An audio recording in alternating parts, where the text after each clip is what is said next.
Welcome to the Elements of Spirit readings for the week of August 14th, 2017. This is the reading for the element of water, which includes the sun signs of Scorpio, Cancer, and Pisces.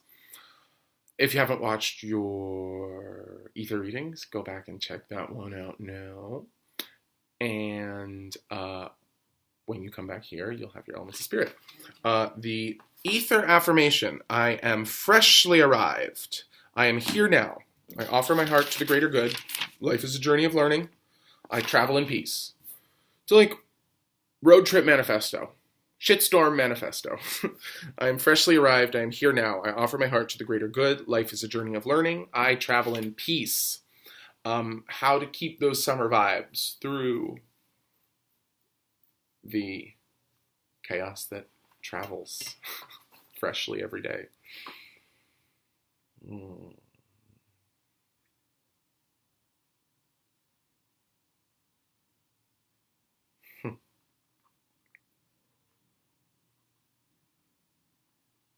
Okay, so it's funny because that little read came from the elements, but also from my guides. They were like, bro, slow down, breathe, because this one's about you too.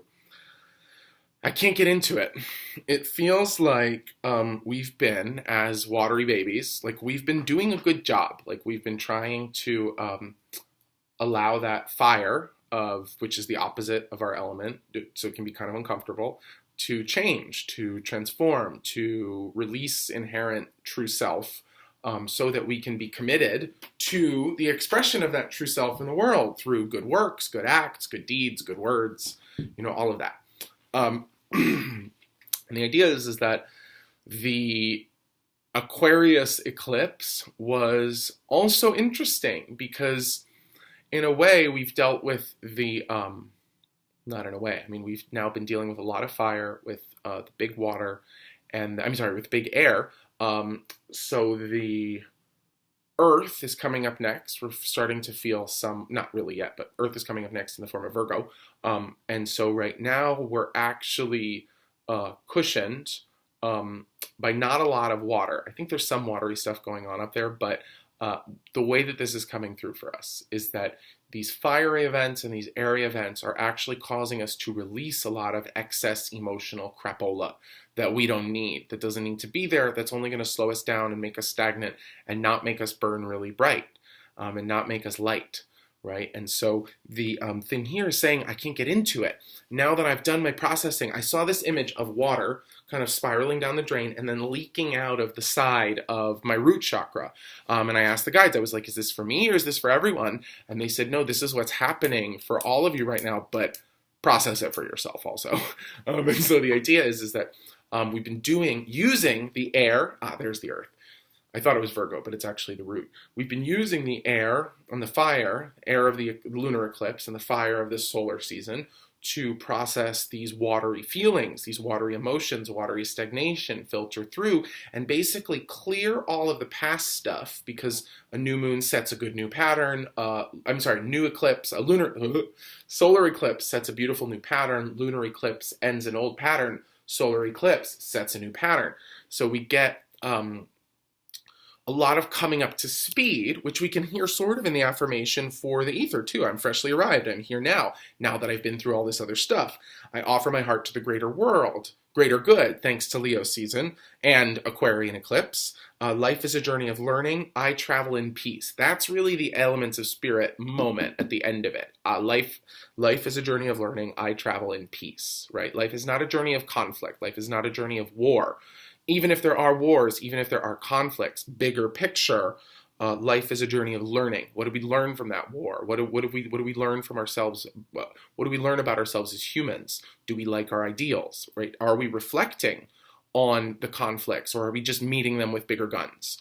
When we reflect on the conflicts, it allows us to question how we want to meet those conflicts. I travel in peace. That's that affirmation.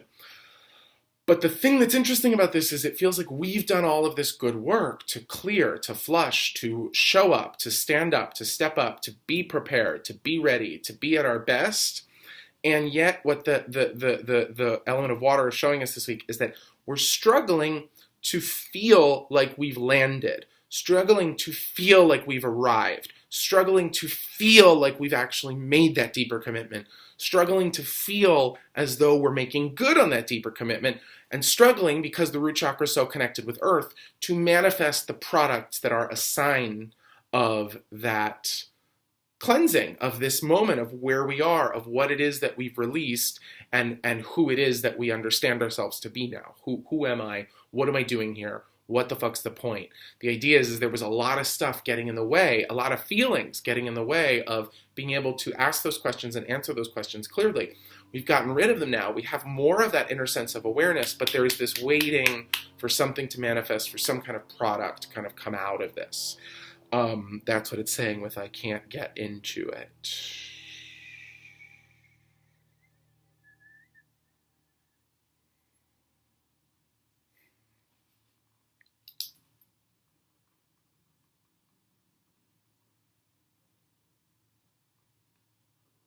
Interesting.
Got it. Got it. So good. Okay. It's a big one. Geez, I feel like, well, we'll get back to that. Okay. I accept and approve of where I am at. I affirm that it's exactly where I'm supposed to be. My mission is clear. I patiently observe that which is manifesting. It is already manifesting, no matter where you think you are. We just don't feel like we are in it, like we can get into it, like we can take a bite of it yet. But in terms of the ether affirmation, I am freshly arrived. I am here now. I offer my heart to the greater good. Life is a journey of learning. I travel in peace. This affirmation of I accept and approve of where I am at will allow us to show up in the convertible. That's what all these separate affirmations are about this week, is how do I show up like I just got off of a gorgeous road trip, ready to share everything I've learned, all the pics, all the details, all the everything fun that's been going on, so that I don't have to carry a gun, so that I can just carry my personal device and like show the highlight reel. I accept and approve of where I am at. If I don't, then I'm pissed off and I disapprove. I don't accept and I disapprove of where I'm at. I refuse to affirm that it's where I'm supposed to be, right? My mission is unclear. I can't wait to see what manifests, right? No, that's not the affirmation. But if that's how you hear the affirmation when you read it, maybe go deal with a couple things until the affirmation feels true. Or, more likely, you don't have to go deal with anything. Just keep repeating the affirmation until you feel what the resistance is, what's coming up in the way of this statement being true for you. If you can address it, go for it, address it. But otherwise, just be where you are. I accept and approve of where I'm at. I affirm that it's exactly where I'm supposed to be. My mission is clear. I patiently observe that which is manifesting. So just kind of trust that if the mission is unclear to you this week, it's probably not because you don't know what it is. It's probably because you don't feel like it's clear. So theoretically, repetition of this affirmation should help to clarify it internally for you. You may even feel the like fluids or energies moving around in your body and wanting to release. Okay. Come back next week. Follow on Instagram, Twitter, Facebook, yada, yada. because we have the live stream event for the eclipse on the 21st. We have the feels on the 21st at 1 p.m. Pacific, 4 p.m. Eastern. And we have Let's Get Mystical, the call-in show with readings at 4 p.m. Pacific, 7 p.m. Eastern. I love you guys. I'll see you soon. Mwah.